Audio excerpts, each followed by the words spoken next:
উৎসবমুখর পরিবেশে ঢাকা বিশ্ববিদ্যালয়ে চলছে ডাকসু প্রার্থীদের নানামুখী প্রচারণা। ভোটারদের নানান প্রতিশ্রুতি দিয়ে নিজেদের পক্ষে টানছেন প্রার্থীরা। ক্যাম্পাস জুড়ে চলছে সহাবস্থানের রাজনীতি।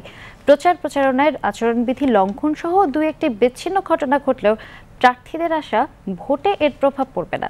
সাদ্দাম হোসেনের প্রতিবেদন। জুলাই গণ অভ্যুত্থান পরবর্তী বাংলাদেশে এক নজিরবিহীন ছাত্র রাজনীতি দেখছে ঢাকা বিশ্ববিদ্যালয়ের শিক্ষার্থীরা। নেই সহিংসতা, ধাওয়া পাল্টা ধাওয়া কিংবা সাধারণ প্রার্থীদের রাজনৈতিক প্রভাব খাটিয়ে নিজেদের দলে ভেড়ানোর কোনো প্রতিযোগিতা।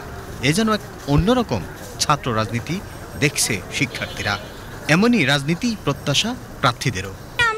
মূলত কোনো রাজনীতি করতে আসিনি, আমরা সত্যিকার অর্থে শিক্ষার্থীদের হয়ে কথা বলতে এসেছি। আমার জুনিয়র ব্যাচ যারা আসবে তারা যেন এত সুন্দর পরিবেশ চায়।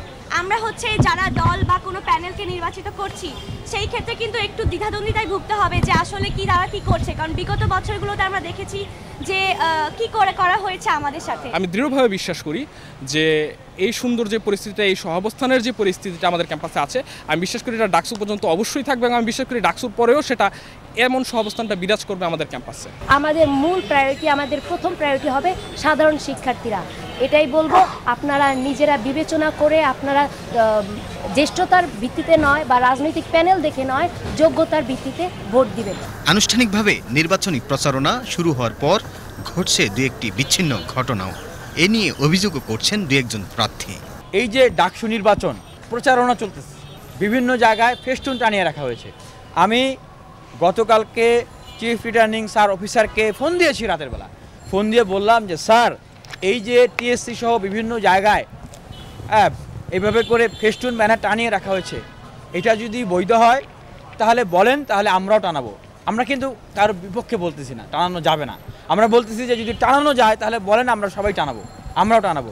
আর যদি না যায় তাহলে আপনি সবারটা খুলে ফেলেন। নির্বাচন ব্যবস্থাপনায় সার্বক্ষণিক নজরদারি সহ সব সমস্যা প্রতিরোধে টাস্কফোর্স গঠনের কথা জানালেন প্রধান রিটার্নিং কর্মকর্তা।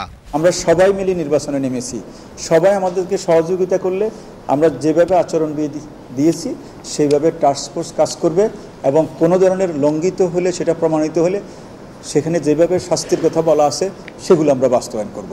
ডাকসু নির্বাচনে 28 জন প্রার্থী তাদের প্রার্থিতা প্রত্যাহার করেছেন। এছাড়া প্রাথমিক বাছাই প্রক্রিয়ায় বাদ পড়া 10 জন প্রার্থী আপিল না করায় তাদের মনোনয়নপত্র বাতিল ঘোষণা করা হয়েছে। ফলে চূড়ান্তভাবে 471 জন প্রার্থী নির্বাচনে লড়ছেন। Saddam Hossain, BTV news, Dhaka.